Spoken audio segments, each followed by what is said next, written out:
چلا لیتے ہیں۔ اردو میں بھی ایسا ہوتا ہے، انگلش میں بھی ایسا ہوتا ہے، دنیا کی ہر زبان میں ایسا ہوتا ہے۔ جیسے ہم نے بولا کہ زید خطیب ہے، زید خطیب ہے۔ اب جب زید کے بارے میں آگے ہم مزید باتیں بولیں گے تو وہاں پر ہر بار میں زید کا نام لینے کی ہمیں ضرورت نہیں پڑے گی، بلکہ وہاں پر ہم وہ سے کام چلا لیں گے۔ زید خطیب ہے، وہ امام بھی ہے، وہ شاعر بھی ہے، وہ ایک اچھا مدرس بھی ہے، وہ ایک اچھا کاروباری بھی ہے۔ تو دیکھا آپ نے، شروع میں تو ہم نے اس کا نام لیا، لیکن بعد میں ہم نے صرف وہ کہہ کر کام چلا لیا۔ تو اسی طریقے سے عربی میں بھی ہوتا ہے کہ پہلے کسی کا نام لیا جاتا ہے، اس کے بعد ہوا کا استعمال ہوتا ہے اور مزید تفاصیل ذکر کی جاتی ہیں۔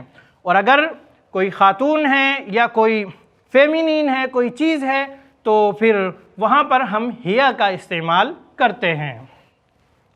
تو آئیے ہم اس کو لے کر جملے بنانے کی مشق کرتے ہیں۔ یہاں پر ہم ایک جملہ لکھتے ہیں جو سوال کی صورت میں ہوگا، این محمد، این محمد۔ اس سے پہلے بھی ہم اس طرح کے سوال کو پڑھ چکے ہیں اور سن چکے ہیں، این محمد، محمد کہاں ہے؟ تو اس کے جواب میں ہمیں یہ کہنا ہے، ہوا فی المسجد، ہوا فی المسجد۔ سوال کے جواب میں ہم نام کا ذکر بھی کر سکتے ہیں، لیکن یہاں پر ہم ضمیر کی مشق کرا رہے ہیں، اس لیے ہم ضمیر کے ذریعے سے جواب دیں گے۔ تو ایسی صورت میں دونوں طرح سے ہم جملہ بنا سکتے ہیں، لیکن ہم یہاں پر کہیں گے این محمد ہوا فی المسجد، این محمد ہوا فی المسجد۔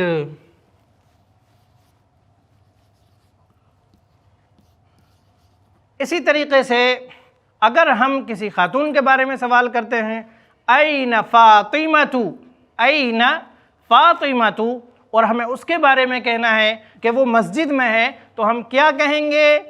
ہم ہوا کو ہیا سے بدل دیں گے، ہیا، ہیا فی المسجد، ہیا فی المسجد، یعنی فاطمہ مسجد میں ہے۔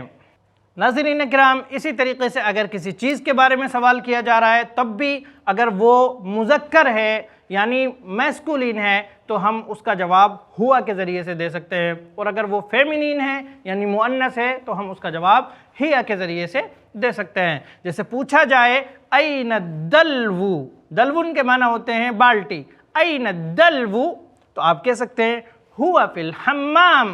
این الجوال، آپ کہہ سکتے ہیں ہوا فی الجیب، ہوا فی الجیب، یعنی وہ سے مراد یہاں پر کیا ہے؟ جوال ہے، ہوا فی الجیب، وہ جیب میں ہے۔ اب اسی طریقے سے اگر مؤنث کے بارے میں سوال ہو، این الساعۃ، گھڑی کہاں ہے؟ دیکھیے عربی زبان میں جس لفظ کے آخر میں گولتا آ جاتی ہے وہ لفظ مؤنث ہو جاتا ہے۔ جیسے ساعتن، تو آپ نے دیکھا یہ جو ہے گولتا ہے، تو یہ لفظ مؤنث کہلائے گا، فیمینین کہلائے گا۔ اگر ہم سے کوئی پوچھے این الساعۃ، تو ہم اس کا جواب اگر ضمیر کو استعمال کرتے ہوئے دیں گے تو ہم یہ نہیں کہیں گے ہوا علی الجدار، بلکہ یہ کہیں گے ہی علی الجدار، ہی علی الجدار۔ پوچھا جائے این الثلاجۃ، این الثلاجہ، تو آپ کہہ سکتے ہیں ہی فی المطبخ، ثلاجہ یعنی فریج، اور اس کے آخر میں تا آ رہی ہے تو وہ بھی مؤنث ہے، آپ کہہ سکتے ہیں ہی فی المطبخ۔ این الغسالۃ، ہی فی الحمام۔ این السیارۃ، ہی فی الموقف۔ این السیارہ، یعنی کار کہاں ہے؟ ہی فی الموقف، موقفن کے معنی ہوتے ہیں پارکنگ۔ این السیارہ، ہی فی الموقف۔ زید مریض، زید مریض۔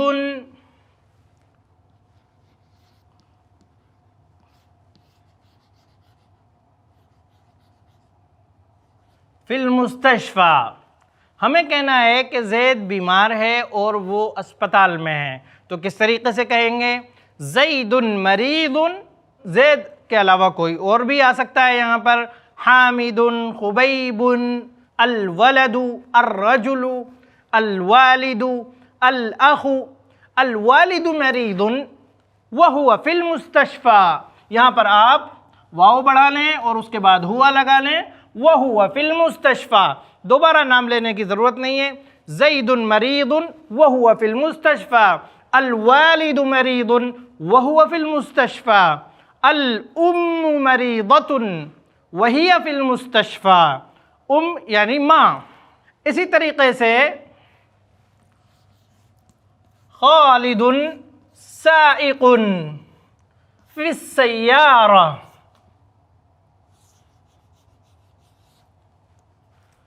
خالد سائق، سائق کے معنی ہوتے ہیں ڈرائیور، خالد سائق، خالد ایک ڈرائیور ہے۔ اب ہمیں یہ کہنا ہے وہ گاڑی میں ہے، وہ کار میں ہے، تو کس طریقے سے کہیں گے؟ ہوا فی السیارہ، یہاں پر ہم ہوا کا اضافہ کر لیں گے، ہوا فی السیارہ، وہ کار میں ہے۔ اسی طریقے سے ہم کہنا چاہتے ہیں فی الماء سمکن، پانی میں مچھلی ہے، اب ہمیں کہنا ہے وہ زندہ ہے، تو کس طریقے سے کہیں گے؟ وَهُوَ حَيٌّ، حیٌّ کے معنی ہوتے ہیں زندہ۔ اللہ کے ناموں میں سے بھی ایک نام الحیّ ہے، الحیّ۔ آیت الکرسی اگر آپ کو یاد ہوگی تو اس میں آپ نے پڑھا ہے اللہ لا الہ الا هو الحی القیوم، اسی سے بہت سے لوگوں کے نام ہوتے ہیں، عبد الحی، حی کے معنی ہے زندہ، تو اللہ زندہ ہے، اس کی زندگی مکمل ہے، ہم بھی زندہ ہیں لیکن ہماری زندگی ناقص ہے، ہمیں موت سے دوچار ہونا پڑے گا، جبکہ اللہ کو نہ نیند آتی ہے، نہ اونگ آتی ہے، اور نہ اسے موت سے ہی سابقہ پڑے گا، تو اللہ حقیقت میں حی ہے۔ تو ہمیں کہنا ہے فی الماء سمکن وہو حی، پانی میں مچھلی ہے اور وہ زندہ ہے۔ اور اگر ہمیں یہ کہنا ہو کہ وہ مری ہوئی ہے تو ہم کہہ سکتے ہیں وہو میت یا میت، پانی میں مچھلی ہے وہو میت، اور وہ مری ہوئی ہے۔ اسی طریقے سے ہم کہہ سکتے ہیں ساجد طباخ ہوا فی المطبخ، ساجد ایک باورچی ہے، ایک پکانے والا ہے، طباخ طبخ سے بنا ہے، طباخ یعنی پکانے والا، ساجد طباخ ہوا فی المطبخ، نام دہرانے کی ہمیں ضرورت نہیں ہے۔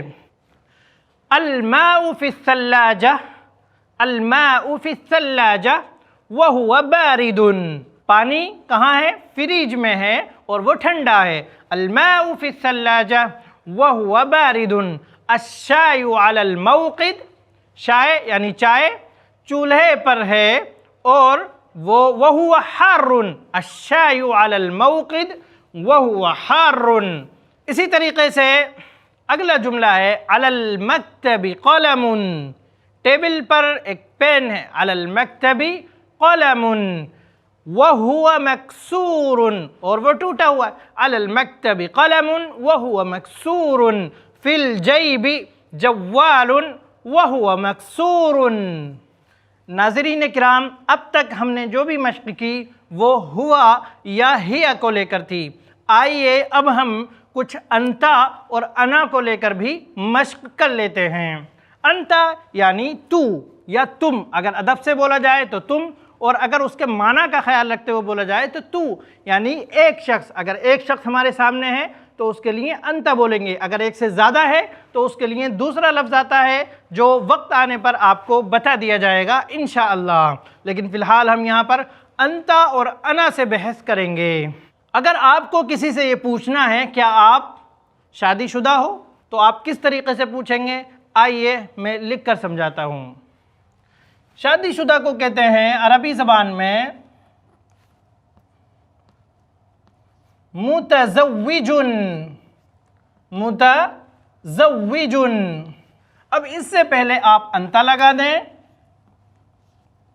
اور اس سے پہلے سوال کرنے کے لیے حل لگا دیں۔ اگر آپ کو کسی سے پوچھنا ہے کیا آپ نے شادی کر لی، آپ شادی شدہ ہیں، تو آپ کہیں گے هل انت متزوج، هل انت متزوج، یعنی کیا آپ شادی شدہ ہیں۔ اب اگر کوئی شخص یہی سوال آپ سے کر دے تو آپ اس کا جواب کس طریقے سے دیں گے، آئیے وہ بھی ہم دیکھتے ہیں۔ سوال دو طریقے سے دیا جا سکتا ہے، یس اور نو، ہاں یا نہیں۔ تو عربی میں ہم کہیں گے اگر ہمیں ہاں میں جواب دینا ہے، ہم نے شادی کر لی ہے، تو ہم کہہ سکتے ہیں نعم، نعم انا متزوج۔ نعم سے بھی آپ کا کام چل جائے گا، لیکن اگر آپ مزید وضاحت کرنا چاہتے ہیں تو آپ جملے کو دہرا دیں گے، لیکن جملے کو دہراتے وقت آپ انتا کے بجائے انا کا استعمال کریں گے۔ ظاہر سی بات ہے جب آپ سے سوال کیا جائے گا کیا تم شادی شدہ ہو، تو پھر آپ تم کو جواب میں نہیں رکھیں گے، شادی شدہ کو آپ جواب میں رکھیں گے، لیکن تم کی جگہ آپ میں کا پریوگ کریں گے۔ تو اگر آپ کو اس جملے کا، اس سوال کا جواب دینا ہے تو کیا کرنا ہے ہمیں؟ نعم، نعم ہاں، انا متزوج، هل انت متزوج؟ نعم انا متزوج۔ اور اگر آپ شادی شدہ نہیں ہیں، آپ کنوارے ہیں، تو آپ کو کس طریقے سے جواب دینا ہے، آئیے میں آپ کو بتاتا ہوں۔ آپ نعم کی جگہ لا کہیں گے، لا نہیں، انا، وہی آ گیا انا، لیکن متزوج کی جگہ ہم کنوارے کا لفظ رکھ دیں گے، اعزبو۔ دیکھیے اعزبو افعلو کے وزن پر ہے، اس لیے یہاں پر تنوین نہیں آئے گی، یہ غیر منصرف میں سے ہے، اعزبو۔ آپ سے پوچھا گیا هل انت متزوج، اور آپ متزوج نہیں ہیں، تو آپ کہیں گے لا، لا کے بعد تھوڑا سا ٹھہریں گے، لا انا اعزب، نہیں میں کنوارا ہوں۔ هل انت متزوج؟ لا انا اعزب۔ هل انت متزوج؟ نعم انا متزوج۔ آئیے اسی پیٹرن پر ہم مزید کچھ چیزوں کی مشق کرتے ہیں۔ آپ سے پوچھا گیا هل انت طالب، کیا آپ اسٹوڈنٹ ہیں؟ حالانکہ آپ اسٹوڈنٹ نہیں ہیں بلکہ آپ ایک ٹیچر ہیں، تو آپ کا جواب کچھ یوں ہوگا، لا انا مدرس۔ اور اگر آپ اسٹوڈنٹ ہیں تو آپ نام کے ذریعے سے جواب دیں گے هل انت طالب؟ نعم انا طالب۔ هل انت مهندس؟ لا انا طبيب۔ هل انت صباغ؟ صباغ پینٹر کو کہتے ہیں۔ هل انت صباغ؟ لا انا حلاق۔ حلاق یعنی بال کاٹنے والا۔ اسی طریقے سے کوئی ایک شخص آپ کو ملا جس نے آپ کو صحیح طریقے سے پہچانا نہیں، اور وہ آپ سے کنفرم کرنا چاہ رہا ہے، وہ آپ سے پوچھنا چاہ رہا ہے کیا آپ حامد ہیں؟ تو اگر آپ حامد ہیں تو آپ کہہ دیں گے جی ہاں میں حامد ہوں، اور اگر آپ حامد نہیں ہیں تو آپ کہیں گے نہیں، اور بعد میں اپنا نام لیں گے۔ جیسے آپ سے کوئی پوچھ رہا ہے هل انت حامد، اگر آپ حامد ہیں تو کہیں گے نعم انا حامد۔ هل انت حامد؟ نعم انا حامد۔ هل انت حامد؟ لا انا زید۔ لا انا خالد۔ لا انا عمرو۔ یہ تو سوال جواب کا معاملہ ہو گیا، اور اسی طریقے سے آپ کہہ سکتے ہیں انت ذکی، کسی کی آپ تعریف کر رہے ہیں، آپ اس سے کہہ رہے ہیں کہ آپ اسمارٹ ہیں، آپ ذہین ہیں، آپ کہہ سکتے ہیں انت ذکی، انت مجتہد۔ انت ذکی، انت مجتہد۔ مجتہد کے معنی ہوتے ہیں محنتی، ذہین۔ انت ذکی، انت مجتہد۔ انت جمیل، جمیل کے معنی ہوتے ہیں خوبصورت۔ انت جمیل، انت ممتاز. ممتاز کے معنی ہوتے ہیں ایکسلنٹ، بہت اچھا. انت ممتاز. اسی طریقے سے آئیے انا کو لے کر بھی میں کچھ سینٹینسز آپ کو سکھا دیتا ہوں. جیسے آپ کو کہنا ہے کہ آج مجھے غم پہنچا ہوا ہے، تو آپ کہیں گے انا حزین، انا حزین، انا کئیب. اور اگر آپ خوش ہیں تو آپ کہیں گے انا سعید، انا سعید، انا مسرور. اسی طریقے سے اگر آپ کو عربی میں سوری بولنا ہے، آپ کو اپنی کسی غلطی پر افسوس کا اظہار کرنا ہے، تو آپ کہیں گے انا آسف، آسف، آ سین اور فا، آسف یعنی آئی ایم سوری، مجھے افسوس ہے، میں شرمندہ ہوں. انت مصیب، انت مصیب، انا مخطئ. انت مصیب یعنی آپ درست ہیں، آپ کی بات، آپ کی رائے، آپ کا کام یا جو بھی ہو، انت مصیب آپ درست ہیں. انا مخطئ، انا مخطئ میں غلط ہوں. انت مصیب، انا مخطئ، انا آسف. اسی طریقے سے آپ کسی سے فون پر بات کر رہے ہیں، آپ اسے کہنا چاہتے ہیں کہ میں سفر میں ہوں، آپ کہیں گے انا فی السفر. آپ کہہ رہے ہیں انا فی الحدیقہ، این انت، انا فی البیت، این انت. موبائل پر آپ کسی سے بات کرتے ہوئے اس طریقے سے پوچھ سکتے ہیں این انت. انا فی السیارہ، این انت، انا فی الغرفہ، این انت.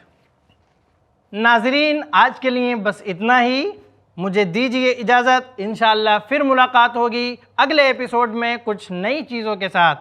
السلام علیکم ورحمۃ اللہ وبرکاتہ. الحمدللہ، اس ایپیسوڈ کو بنانے میں محمد ارشد نے پورا تعاون کیا ہے. آپ بھی اسلام کی تعلیمات کو عام کرنے میں آئی پلس ٹی وی کو سپورٹ کریں. اس طرح کی ویڈیوز کو اسپانسر یا وقف کرنے کے لیے اس نمبر پر کال کریں یا اس نمبر پر مسڈ کال دیں.